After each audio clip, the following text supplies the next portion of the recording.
Estimados estudiantes, tengan todos un cordial saludo. Mi intervención en el día de hoy tiene como propósito conocer e identificar los acontecimientos históricos comprendidos entre el siglo XVIII y mediados del siglo XIX. Que se aproveche este conocimiento y que sustente el hecho de comprender y reflexionar acerca de los fenómenos y transformaciones sociales y económicas, políticas y culturales en la actualidad. Entonces, seguidamente pasamos a la reflexión bien bonita. Vamos a darle un toque musical para compartir. Y nos dice,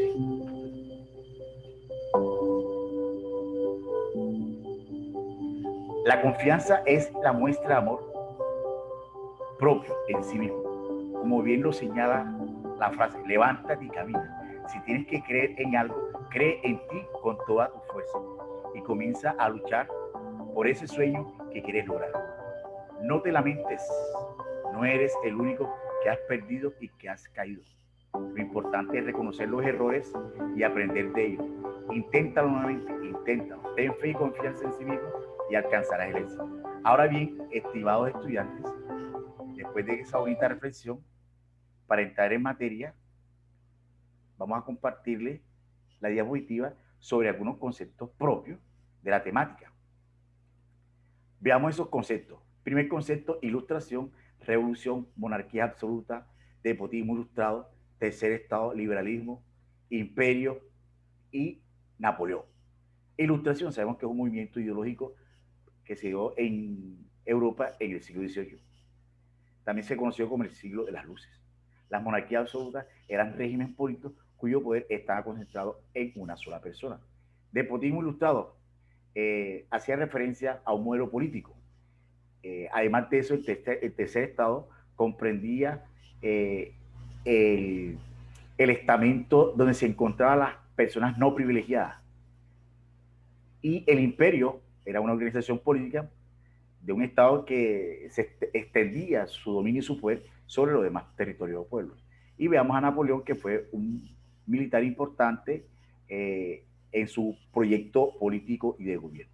Veamos entonces eh, la propuesta de estos interrogantes que quiero compartir con ustedes, y es el primer interrogante que dice que es la ilustración. Segundo, cuáles fueron las revoluciones a finales del siglo XVIII y mediados del siglo XIX y qué efecto produjo esta revolución. Veamos entonces qué es la ilustración. La ilustración, sin duda, la ilustración eh, fue un movimiento ideológico. Sabemos que se dio en el siglo XVIII, fue una época de monarquía absoluta y de crecimiento científico y cultural. En esta centuria, en Europa, se desarrolló una corriente de pensamiento que se apoyaba en el dominio de la razón para explicar el mundo natural, la sociedad y las ideas políticas. Este movimiento pretendía iluminar el mundo con la luz de la razón.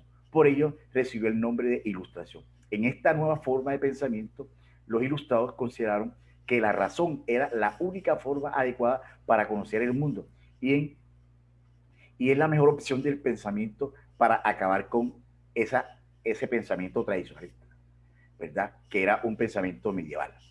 Bien,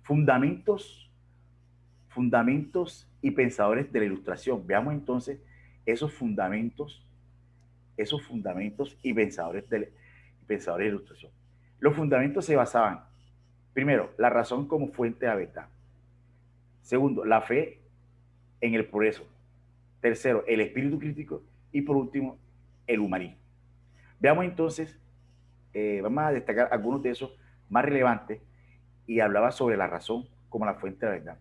Los ilustrados sostenían que la razón era considerada la única fuente para alcanzar el conocimiento y la libertad. Además, en el campo político, los sistemas de gobierno debían regirse por lo que era más razonable y no por el mantenimiento de aquella tradición o viejo régimen, ¿verdad? Incalculable que duró mucho tiempo.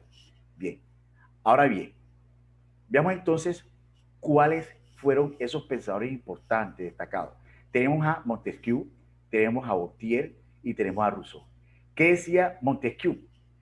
Montesquieu decía a través de su obra el espíritu de las leyes, propuso un sistema de gobierno denominado monarquía parlamentaria, en el que el rey debe gobernar regido por la ley o por el poder estatal y que debía distribuirse el poder entre ramas, legislativo, ejecutivo y judicial, que aún siguen vigentes en nuestro Estado colombiano. Voltaire, a través de las cartas filosóficas sobre la Iglesia, propuso un gobierno parlamentario que limitaba el poder absoluto de los reyes, criticó el autoritarismo, promovió las libertades de pensamiento religioso y apoyó el libre comercio.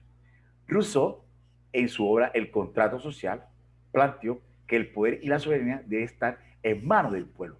Propuso la teoría del contrato social, en la cual el ciudadano se organizará por un contrato social para tener un mejor pacto, para tener un pacto y mejores condiciones de vida. Es decir, saber vivir en sociedad.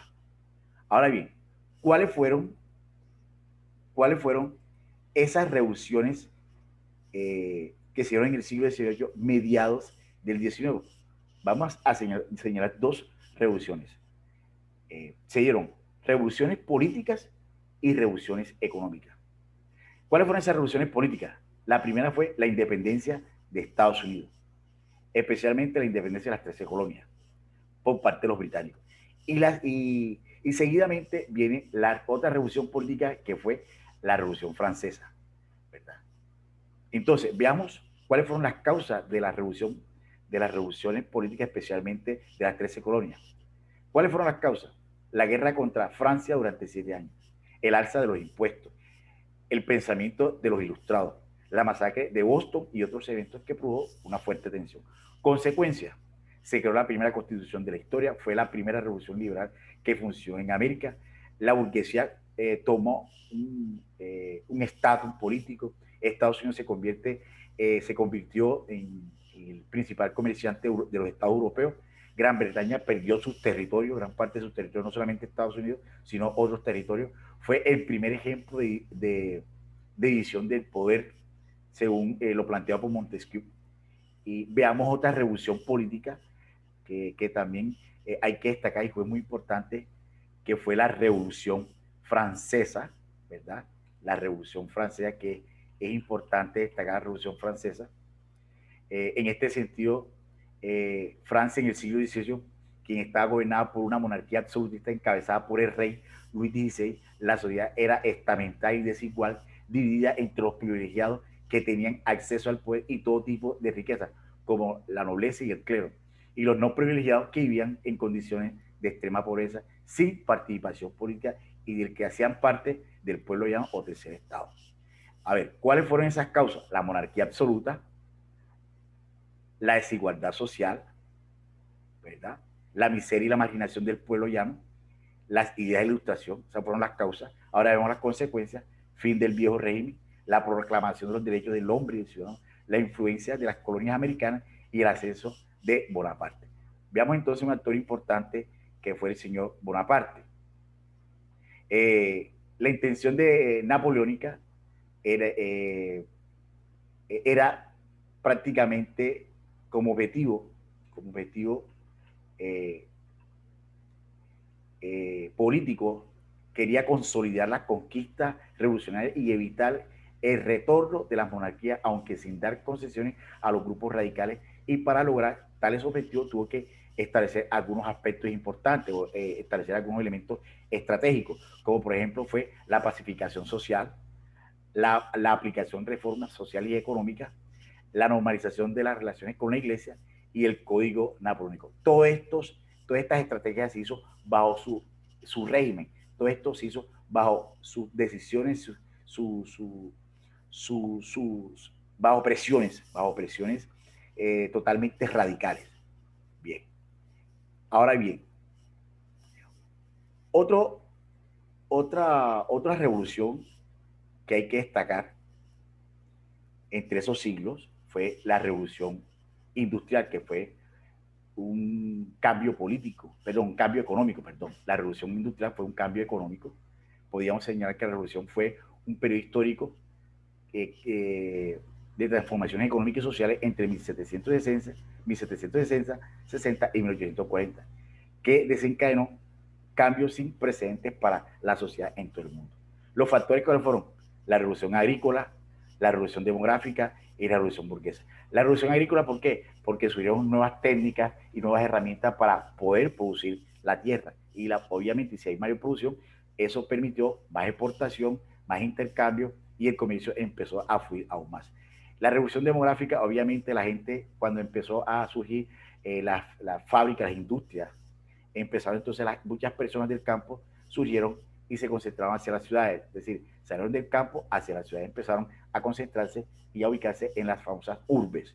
Y, la burguesía, que se convirtió en una clase importante y dominante, que empezó a administrar todo el sistema financiero y empezó a administrar todo el sistema industrial.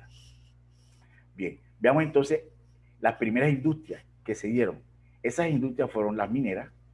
Entre 1760 y 1870 empezaron a extraer primeramente materia prima, el carbón, primero la madera y luego se extrae materia prima de ese carbón mineral, que produce energía. La industria siderúrgica, obviamente esto permite elaboración de metales, surgimiento de máquinas y todos esos grandes inventos que permiten obviamente una circulación de transporte, de vías, y eso generó obviamente eh, un beneficio a nivel productivo, a nivel de abaratar costos y la comunicación constante entre las regiones. Esto también permitió obviamente una expansión comercial. Como consecuencia social y económica de la revolución industrial, como les decía, la revolución industrial fue un cambio económico, y esto permitió obviamente una serie de avances. ¿Cuáles fueron esas consecuencias sociales y económicas? Primera, en la parte social, podríamos señalar una de las consecuencias, de la revolución industrial en lo social es que la sociedad estamental fue sustituida por una sociedad de clases. Surgieron entonces dos clases sociales, la burguesía capitalista y la clase obrera o trabajadora, ¿verdad? La burguesía, quien era dueña de los medios de producción y era dueña de las industrias.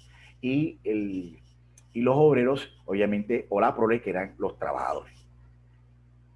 Bien, además de esto, existe, en contraste, pues, estas clases enriquecidas y una masa de trabajadores explotados generó un amplio movimiento crítico hacia el sistema capitalista liberal.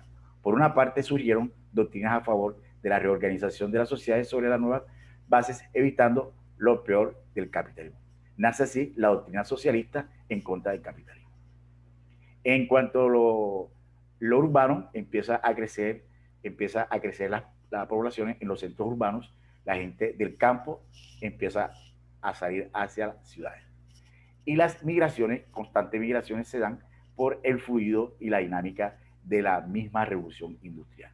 Bueno, a continuación, les comparto la actividad de aprendizaje que corresponde al indicador del saber, el hacer y el saber hacer.